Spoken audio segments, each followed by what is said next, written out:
Maryam, thank you for being here with us. You are a Palestinian from Jerusalem, and the city that has sparked the last events in your country. Gatherings were prohibited from Palestinians at the Damascus Gate during this last holy month of Ramadan, while a few miles away, the people of Sheikh Jarrah were gathering to have iftar all together in the streets. How did the idea of this collective iftar start, and why? Okay, so basically, as many might know, that 28 families from the Sheikh Jarrah neighborhood in Jerusalem are facing ethnic cleansing. They are facing displacement from their own houses because the Israeli government and the Israeli forces want to bring Israeli Jewish settlers to live in their place. So 28 families are facing displacement. We're talking about around 550 people that are going to be displaced out of their houses, and like not even be displaced to another place, be displaced to be homeless. So for more than 1 month now, we are protesting in Sheikh Jarrah in order to show support and in order to stand against what's happening, against the displacement, and to stand with the families of Sheikh Jarrah. And because we know as Palestinians, especially Palestinians from Jerusalem, that if the Israeli government succeeded in displacing the Palestinian families from Sheikh Jarrah, we will be next. All Palestinians in East Jerusalem will be next. We are around 40% in Jerusalem. The Palestinian community in Jerusalem are around 40% Palestinian people, obviously not community. And their main master plan now, which they call it Master Plan 2020, is to make us 30%. How would they make that? By displacing Palestinians out of Jerusalem, by house demolitions, by confiscation of lands, confiscation of houses. So there's many ways of pushing Palestinians out of Jerusalem. One of the ways is by displacing Palestinians, like in Sheikh Jarrah. So yeah, we have been demonstrating and protesting in Sheikh Jarrah for more than a month now. People who were protesting in Sheikh Jarrah are not only Jerusalemites, but Palestinians from all over historic Palestine, because the displacement that's taking place in Sheikh Jarrah reminds every Palestinian about the Nakba, which is the displacement that happened in 1948. All Palestinians around Palestine were reminded of the Nakba. So every Palestinian, and not only Palestinians, many foreigners as well, came and showed support to the Palestinian families in Sheikh Jarrah. Spreading all around the world. And but like I remember that during one of these evenings, these gatherings, at some point you were arrested for, quote, defending a girl from your harassment, which is your being the IOF. And how did like a simple dinner turn into such a violent repression? What did I do? Just defending a girl who was being beaten? That's why I'm arrested now? Defending people that are going to be kicked out of their houses? I know that you're a human and maybe you have a family, you have kids. Do you want your kids to grow up and to grow old defending the wrong side? Defending the oppressors? This is what you wanted to be when you were young, when you were a child, to be in the wrong side? This is what you wanted? When you were a child dreaming to grow up and having big dreams, this is what you wanted? To be in the side of oppressors? Okay, so basically, because protesters during the month started to become more and more protesters to come to the protests, they decided, the Israeli forces decided to close a Sheikh Jarrah neighborhood. They decided to close it completely, and at the entrance of the Sheikh Jarrah neighborhood, they put a military base. They allow all settlements to enter the Sheikh Jarrah neighborhood, Palestinians are not allowed to enter Sheikh Jarrah neighborhood except the ones living inside the neighborhood of Sheikh Jarrah. So basically what happened on Saturday, the night of Saturday, 8th of May, when I was arrested, is that one woman with her 16 years old son were trying to enter the Sheikh Jarrah neighborhood because they live inside. So they live inside this neighborhood. The soldier pushed away the woman and her son. He pushed away the woman and he arrested the son. One girl who was standing there from the protesters, she tried to defend the woman, so the soldiers pushed her, like around 6-7 soldiers pushed her, and she was lying on ground. She fainted directly, and they were trying to like beat her and arrest her in one way. I saw these things happening from across the street, so I directly went and tried to help her. It wasn't only me who tried to help her. Many people tried to help her as well. So I went to her where she was lying, and I tried to help her get up. One soldier pushed me away and told me in Hebrew, like, move from here. But I tried to help her again, like, even if he pushed me and told me, like, go away, I had to help her. Like, you can't see a girl or anyone, even a guy, town quarter, and people, like soldiers, around six soldiers are trying to help her. So basically, when the soldier saw that I'm insisting of helping her, he basically dragged me from the roots of my hair and started dragging me on the ground that is full with skunk water. And he was hitting me while being arrested. He stepped on my foot, my right foot, and he was really brutal and really violent in arresting me, which is like crazy. And he took me to the military base that is in between the protesters and the neighborhood, Sheikh Jarrah neighborhood. And without my consent, he took a selfie with me. He took a photo with me. I just want to mention that despite everything I went through, like the brutality of my arrest, it's nothing compared to what other Palestinians go through while being arrested or while being dragged or whatever. We heard you also like asking him about like if that's what he wanted to be when he was growing up as a child and all of these kind of questions. And thanks to your viral video and to a lot of others like protesters who were actively posting on social media, we found out about this manifestation. However, at some point, like we witnessed the intervention of Hamas. And how does the youth of Jerusalem feel about this? Because, you know, in the Western media, this is how the all of this has been portrayed. Like just when Hamas intervened, like we heard about Palestine in the mainstream media. So how does the youth of in Jerusalem feel about this, about Hamas and about the media? Yeah.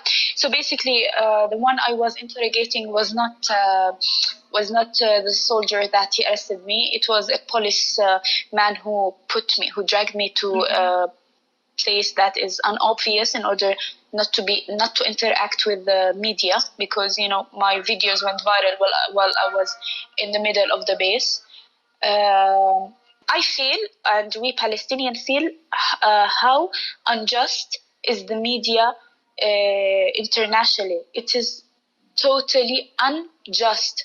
Why would it be unjust? Because first of all, Sheikh Jarrah neighborhoods are facing displacement. So Hamas didn't hit Israel, didn't start throwing rockets on Israel like simply. It didn't start this. What happened step by step is, first of all, they started they started with Sheikh Jarrah. They want to displace people from Sheikh Jarrah. 550 people are going to be displaced from Sheikh Jarrah. Then there was the incident of Damascus Gate, which was a month ago. a month ago, what happened basically is that Damascus Gate is a Palestinian center in Jerusalem. They started attacking the Palestinians in Damascus Gate, staying in Damascus Gate violently, in order to make it an Israeli Jewish center of the city. Yeah, why do you do that? Because they want to make, because they declared that Israel is a Jewish state. It's the only country in the world that declares so openly that we are a Jewish state. So they want Jerusalem to be their, like, let's say, the propaganda or dreamy Jewish capital, you know. So they want the center, which is Damascus Gate, to be Israeli and not Palestinian. And today it is a Palestinian center. It is our downtown as Palestinians in Jerusalem. So yeah, so after Sheikh Jarrah, they did. There were the incidents of Damascus Gate. After Damascus Gate and Sheikh Jarrah, and Sheikh Jarrah incident are still ongoing until today. There was the Al-Aqsa Mosque incidents where they attacked people who were praying in Ramadan, the holiest month in Islam. They attacked them while they were praying, like they were praying, and bombs started showering on them like rain. Bombs and bullet coated steel, how do you call it? Rubber coated steel bullets. Yeah. Before the Hamas rockets, there were many incidents. Also, Hamas, when this happened, like the third thing happened, it spoke out and said, listen, the Al-Aqsa Mosque is the third holiest place for Muslims in the world. You cannot attack people praying like that. So don't do that again, and stop attacking the Sheikh Jarrah residents and the Sheikh Jarrah protesters. But it attacked Al-Aqsa Mosque 3 times, not like first time, second time, 3 times. And this is when Hamas started throwing rocks in Tel Aviv. It was a reaction. Don't look why Hamas threw rocks on Israel. See, why did Hamas throw rocks on Israel? Like, why do you forget everything that happened before and focus only when Israel is attacked? Why are Palestinian lives why Palestinian lives don't matter so much that anything happens to Palestinians? It's not mentioned in mainstream media, but if Israel was attacked, all the media around the world would talk about it. And let's talk about the difference in power between Hamas and between Israel. Israel is one of the most powerful countries in the world. I'm talking about military. They have $20.8 billion for military alone. America, the USA, they give them annually $3.2 billion for their only military and for their weapons and etc. They bomb Gaza today. We have more than 200 people are killed in Gaza, while from all the rockets now that went in Israel, I think 15 were killed. So I'm not defending the killing, but I'm saying that don't blame throw rockets in Israel, in Israel. Yeah. Exactly, and Hamas has always been at the center of every time that there was something happening in Palestine. We always hear about Israel and Hamas and about the Gaza Strip, while Jerusalem for the last 73 years, starting from the Nakba, even if there was something happening there, it was always obscured by other events. But this time, probably the first time, they became the absolute protagonists, arousing protest not only in the holy city, but through all Palestinians, from the diaspora Palestinian and the Palestinians living in Israel as well, so the 48 Palestinians. And protests spread all over the world as well, because a lot of cities started manifesting in support for Palestine. And considering these last events, do you believe any change is possible? So basically, it's the first time since a long time that Palestinians are united in a way. When Israel was created in 1948, the first thing they intended to do is to divide Palestinians in order to weaken us. So they divided us, and they didn't even divide us. They made every part of us, like the Palestinians in Gaza or the Palestinians in West Bank or the Palestinians in Jerusalem or the 48ers or the Palestinians who live in 48 lands, they made a different kind of reality for each of us. So we were so much divided for so long. For 73 years, we've been so much divided. What's different now is that it's the first time that we see unity between us as Palestinians, and we see this because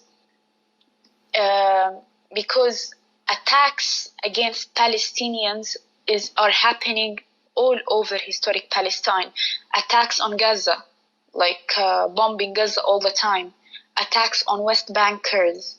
Attacks on Jerusalemites and attacks on 48ers, and the attacks that are happening to against Palestinians in 48 and against Palestinians in Jerusalem are really obscure. We are in an obscure situation in that we are not only attacked by soldiers, we are not only attacked by police, we are attacked by armed settlers. So armed settlers every night roam the streets shouting death to Arabs, attacking Palestinian houses in Haifa, Jaffa, like Jaffa, Akka, Nazareth, all these cities, and Jerusalem. They attack Palestinians. They are armed people. All the Palestinians that were killed in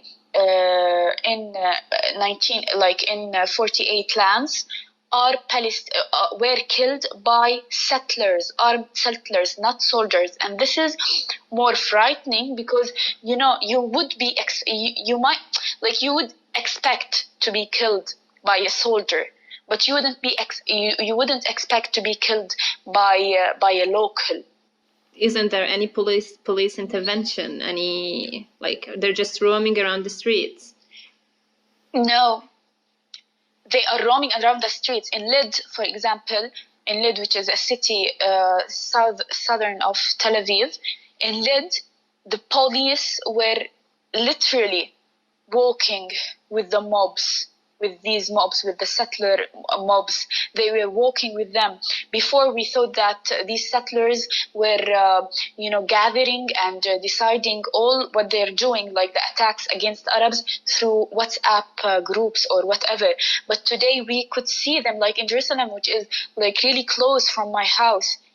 Israeli settlers were walking in our neighborhoods, like Palestinian neighborhoods, attacking our shops and our houses, and the police were protecting them. They were protecting them. The police were standing there protecting them.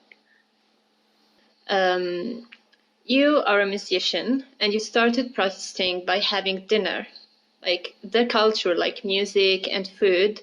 Do you think these are powerful enough to make your voice be heard and affirm your identity as a Palestinian and stop the Arabization of Palestine?